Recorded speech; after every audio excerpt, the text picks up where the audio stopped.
Disregard as regard. Camera 1. Action. Good evening. My name is Frankie Roberts, and this is going to be our first episode of our podcast that we are launching this evening. The name of this podcast is Disregard as regard. We'll talk about what that means a little later. But one of the things that we are looking to accomplish with this podcast is we're going to talk about very sensitive issues dealing with the political landscape here in Wilmington, North Carolina. We're going to deal with class, race, age, gender, so that we can kind of narrow those gaps that exist that sometimes separates us. Here in Wilmington, North Carolina, we had one of the most horrific coups or massacres that happened in American history. And it has left a lot of remnants of separation and disregard. So we're going to pick that up so that all people can be regarded. I am highlighting my co-host, who happens to be my son, Malik Shabazz, because one of the things that I have recognized as I have become a better man and a better father, raising a young man, and then when he becomes of age, we sometimes disagree because he uses against me what we used to do back in the day. And so I consider that old school, and there is new school. And I'm gonna let him do a brief introduction of who he is. What's going on, everybody? The Malik Shabazz. Like you said, I'm his son. I want to not really challenge him, but just show him that there is a new era, a new age that we need to look at things. That's pretty much it. You can do our thing. We'll have fun. Okay. One last thing that I want to do is introduce a little bit about who I am. I'm a native Wilmingtonian. I've been married 27 years. I have 3 children. The oldest is 43. The youngest is 28, 29. 29, somewhere along in there. I now am a executive director of an organization that provides support for people transitioning from prison to community. And prior to that work, I was a barber. So in our first episode, we're going to start with talking about, Brother Malik, the intersectionality of race, class, gender. And I'm going to just kind of read what some of the experts say about intersectionality. I was about to say, because some of my people ain't going to know what that word even means. So it is the lens that assumes people are a combination of many different traits, such as gender, class, sexuality, and that no one is left out of the fight of justice and equal rights. So I'm gonna hit you with this. So sometimes when we come to an intersection, like on the highway, and it depends on what's going on. Some of those intersections, like maybe at South Curve and Market Street, a lot of traffic. And if we aren't careful, that traffic could create chaos. For sure. But if we got understanding, good signs, good limits, then it's a smooth sailing. But unfortunately, and we want to start with talking about the intersectionality of mainstream politics today. Okay. So this is our first episode. Okay. And what is being highly discussed here in Wilmington, which is Port City United. That's a busy intersection there. Exactly. A busy intersection where, in my humble opinion, people are being harmed. And let me tell you what I mean by that. People are being harmed because as some of our citizens, politicians, leaders have expressed, been very outspoken, that has hurt some of the feelings or some of the individuals who are a part of PCU feel dehumanized. So that's where the harm comes in. Dehumanized, disrespected, unheard. It's a lot of words we could use. Yes. So it's up to one of the objectives of this podcast is to try to ease that, but understand what you see is based on where you sit. So I feel like a PCU person. I am them, they are me. And I know you have expressed that in some of our private conversations. So tell me a little bit about what you think in regards to, I think they call them violence interrupters. What is a violence interrupter? Yeah, so PCU is cool. I think we had a lot of things in the right place. A violence interrupter were guys and or girls on the staff or on our team that would go to high-risk areas and neighborhoods and would basically diffuse situations, fights, shootings, arguments, anything that you could think of. They are the guys who would go out and just settle everything, settle the dust. The correct word would be to mediate. That's what the whole mediation and outreach team came from, is to go out into the neighborhood without a gun, like the police officers have, and just, diffuse the situation how it's supposed to be diffused. The correct skills to mediate a situation. So it sounds like there was quite a bit of love involved with what they used to do. Oh, for sure. So, like, even for myself, I don't think I can go to a neighborhood where two guys are going at it and get them to calm down without getting in the blows. So it takes special people to go in there and be able to diffuse situations in at-risk areas like that, to me. So Malik, I don't know that you know how we got here, and I think that as I have been hearing different people talk about this group that's up under county's leadership,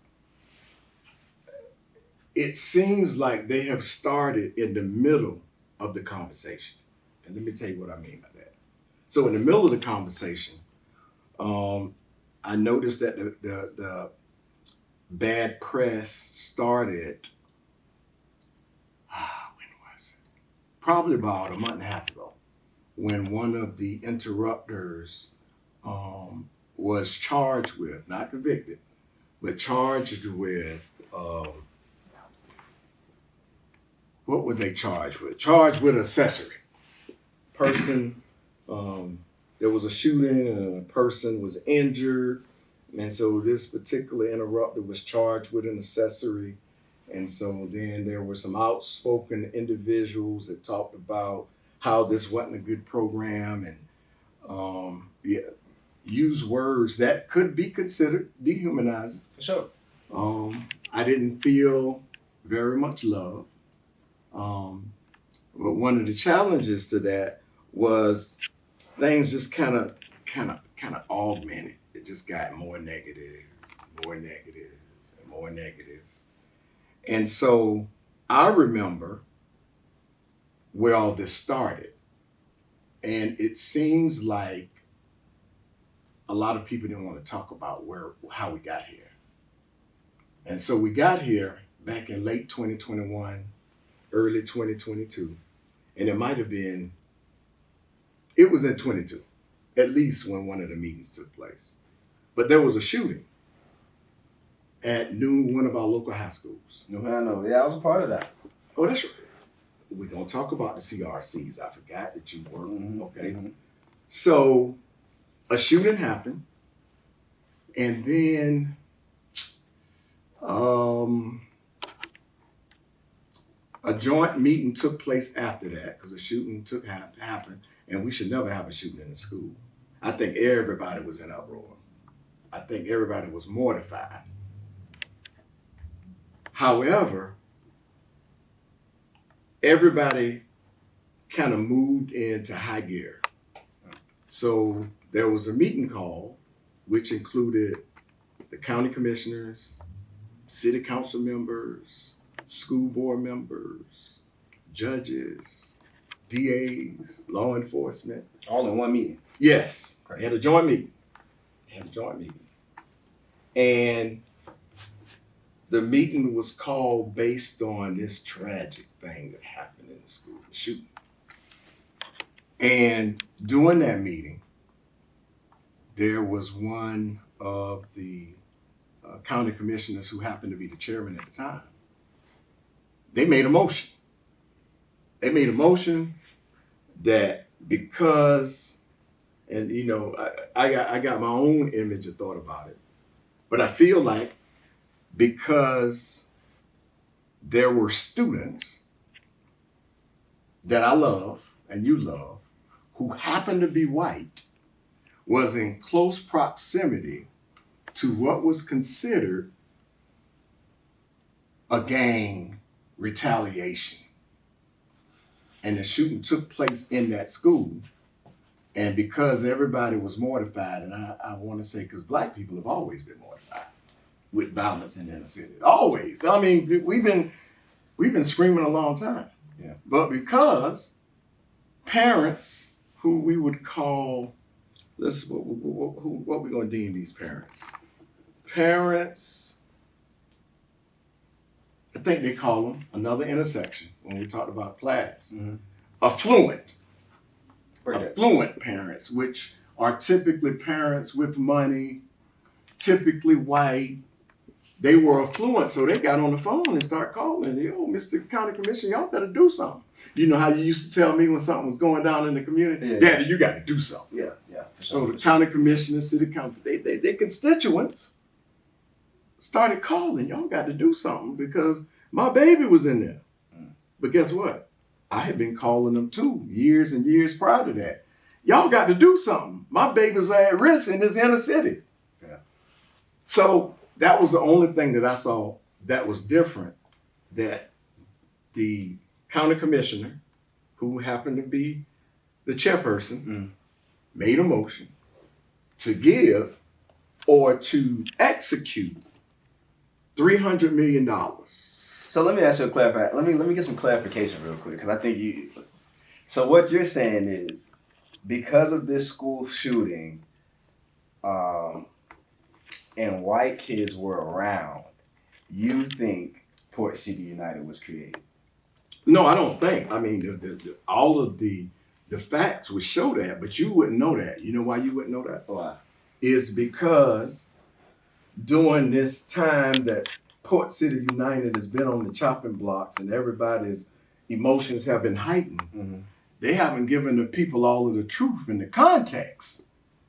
That's why you don't know. We think that VCU just showed up on the scene. Y'all hearing this firsthand right here. Y'all, look, we got it. Okay. So that's, I was in the community at the time, and so when they executed our county manager, who I think is a very good county manager.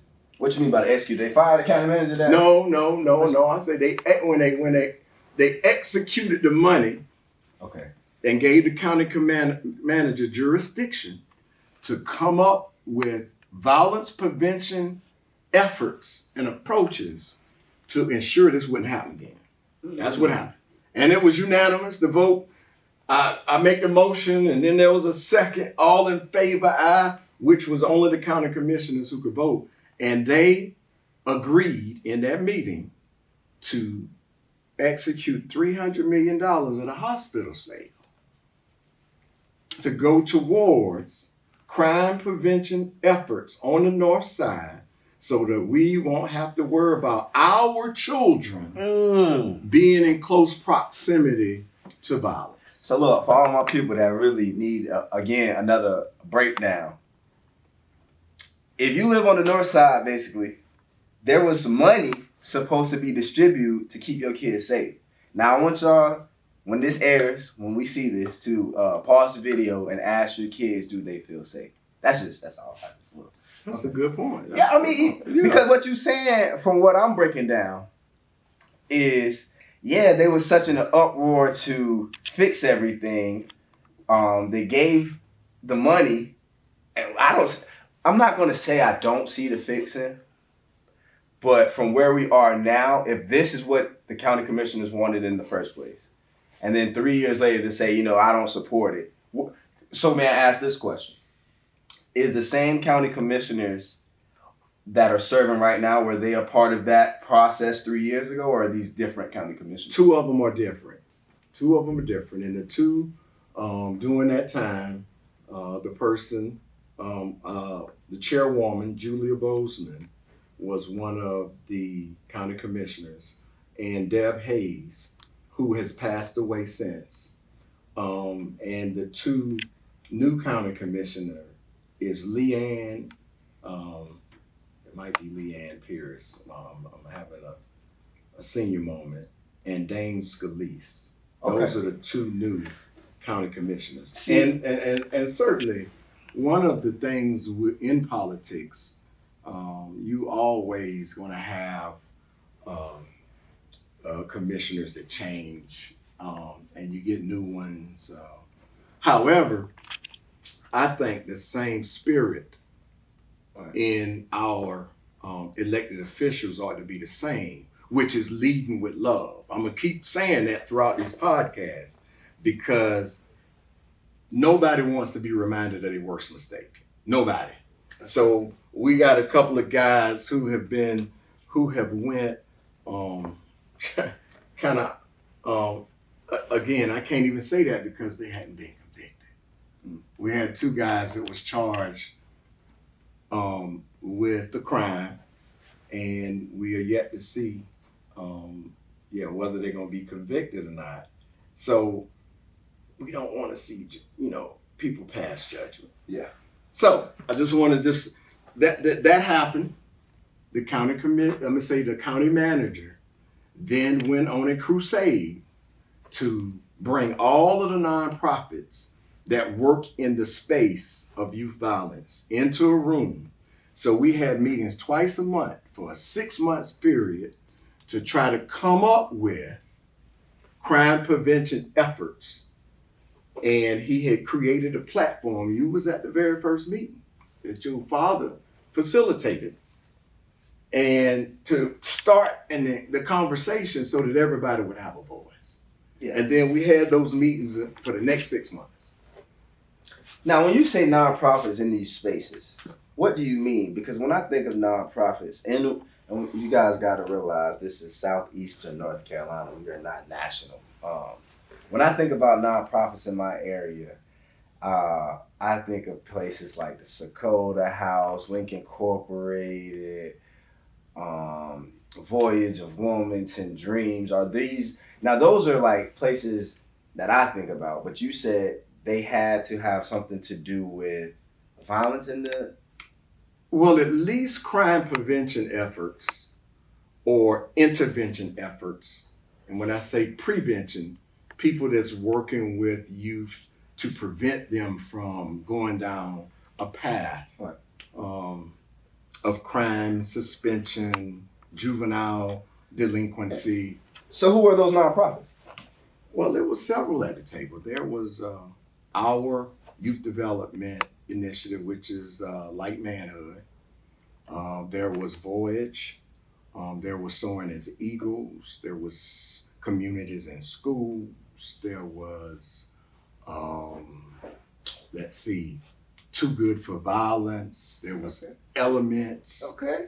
You had some good people in there. Yeah, it was several. You had people from the school system. You had psychologists, social workers. Yeah, you had Northside Food Co-op. And so all these people came together to make Port City United, or is that something? Well, we were looking at different options. I mean, because when you're looking to heal an ailment, you need everybody. Yeah. You in the room, black, white, affluent, no influence at all. little people, big people, I got you. people with money. So let me ask you this, a little sidebar. Who was the person facilitating that you guys get these people together? Like, was that all of the county commissioners? So the county commissioners? That was the county manager. You remember in that meeting, they tasked the county manager to come up with crime preventions or anti-violence efforts on the north side. So I want to keep saying on the north side. Why do you keep saying the north side? Well, because the shooting happened at Hanover, which is on the north side? Okay. Yes. Okay. But remember, we talk about intersectionality. When you got those intersectionalities, it's going to sometimes accentuate oppression or accentuate privilege. So when you start saying the north side, then you created an intersection where now you got the north side potentially against the south side, potentially against the east side, right. And that almost sounds like a gang territory, doesn't it? Yeah. Okay. For sure. Yeah. So that was one of the intersections that was created by saying on the north side. Now, what do I think? I think it should have been citywide, countywide. I kind of agree, but this is just me. I think Wilmington leaves out the north side a lot. I live on the north side. We don't have a grocery store yet. We just got coming. Yeah, you know what I'm saying? So I think I see why they wanted to emphasize on the north side because, we really don't get the resources that we should. But it's coming north side. All my north side folks, it's coming. So we did those meetings. Judge Courtney, and I will say one of the judges, Courtney, I'm only mentioning his name because that is one of my mentors, a person that I really think a lot of. He's been on the forefront of youth success a long time. Shout out. And I appreciate that. He made a recommendation to consider the cure violence model, and in Durham, which is Bull City United, was one of those models that have had a lot of success. And so we looked at that model, and that's what we decided to go with. And by the way, I want the listening audience to understand that when our podcast go live, we will have all of the links to the meetings that the county commissioners had, all of the conversations. So everything that we talk about on this show, we will be able to verify, and you will see that. So I just thought I needed to say that. Do your homework, man. Y'all gotta really do your homework. Yeah, you're gonna see the links attached, but yeah, I just wanted everybody to know. So we got down to the last several meetings, and we had agreed to go with the cure violence model. We had Bull City United from Durham come and do a presentation. And so about the success and things that, come along with it. Mm-hmm. I also had the opportunity to be a part of the interview panel when we started interviewing individuals. And certainly there has been a lot of propaganda that didn't think or feel that the county, in their hiring practices and process, the individuals that they were hiring, some people could say that they were active members of an organization that we label as gangs. And I'm trying to be careful about the English that I use. Y'all see, he got to be careful. Y'all see that? Yeah. See, you would just say it. Yeah, because I say that to say this. I feel as though, and I hope I tread lightly when I say this. Yeah, over the last couple of weeks, we've had county commissioners, people running for county commissioner, get on radio stations and just say whatever, truth or not. So yeah, I don't think you as a successful black man should start to put or hide or tread lightly when we got your counterparts, people who you sit at the table, can sit and speak freely. That is one of the main issues I kind of have with the old school, new school, because yeah, if your counterpart, if a guy that you sit in meetings with can go on any radio station and say whatever, then Frankie Roberts should be able to as well, without seeing repercussions or getting a lashing, as y'all would like to say. Because I mean, and again, okay. For us of the new school, you know, something you say is we are where we sit. So if we sitting and we seeing that just, as we grow up, we feel as though we see the same thing. I better not speak out then because, yeah. And that also puts a cap on our youth because they are not seeing enough of us be leaders and being able to speak out because, yeah, our counterpart might do this or do that. And I think that's a part of. So one of the, thank you for saying that. So that's one of the intersections, is that intersection of the powerful or those with influence versus those who are not. So let's talk about that real quickly because we're going to have to wrap up shortly. But let's talk about that power dynamic that sometimes exists. It was the power dynamic that created Port City United. And when I say the power dynamic, because in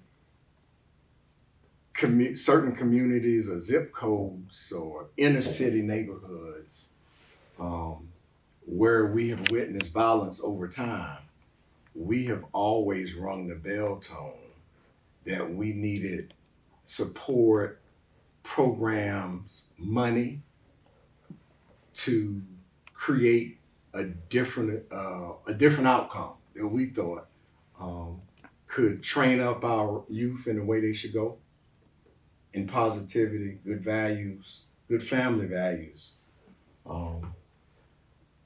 And so with us always ringing that bell tone and not being heard by what we believe is the political landscape, and then when a shooting happened and people from other zip codes are put in that mix, they use their power and influence to push elected officials, because a lot of elected officials, not all, look at that those constituents as their constituents in the other zip codes and not in our zip codes, because we have been crying all the time about the support.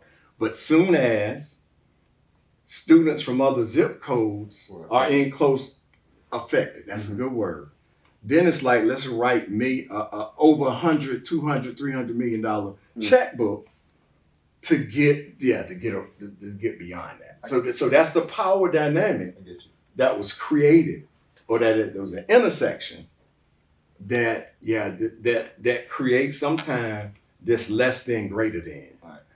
And unfortunately, man, that is, so when you say sometimes people like me might have learned, and I was going to say more is caught than taught, because I saw my mother do business in this town. And when I went with her on Fridays, when she went to pay bills, she acted subservient, and she acted like white people or people who happened to be white was her master. And over time, I accepted that reality. So when I sat at certain tables, I sat at that table as an unequal and not as an equal. However, it was up to me to fix that, to say, Frankie, I need you to regurgitate the internalized oppression of inferiority. Sure. And so sometimes when I go to the table, I'm learning to have the courage to speak up. And sometimes I even use you as a scapegoat. You're supposed to. And I just got to say how that looks at a table. I might say if I feel like that what I'm about to say might not come over that well, I might say, folks, I'm gonna say this because my son would probably say to me, and it might be 5 years from now, Daddy, you mean to tell me you was at the table with the people that had the power and influence and you didn't say nothing? Yeah, that's right. And that's what you kind of tell me. No, I shouldn't say kind of. That's what you tell me all the time. That's right. Frank, but Daddy, but you at the table. That's right. And so that, with my young people, before we wrap this little quick segment up, for what he's saying, and he said a key point was he felt like he had to be the one to change that. As young people, we are stronger together. So I feel as though if you would have had maybe 5 people help you get through that, yeah, we'd be light years ahead. But because you had to go through it by yourself, it's taking you a longer time. And I think that is the division we're seeing because it's 2024. Yeah, I can go find 5 people that's willing to ride and die for this cause because we've been hurt for so long. Yeah. And I think this podcast and what's going on with Port City United is going to shine light on a lot of people that's saying, well, dang, I kind of feel how Frankie Roberts was feeling now.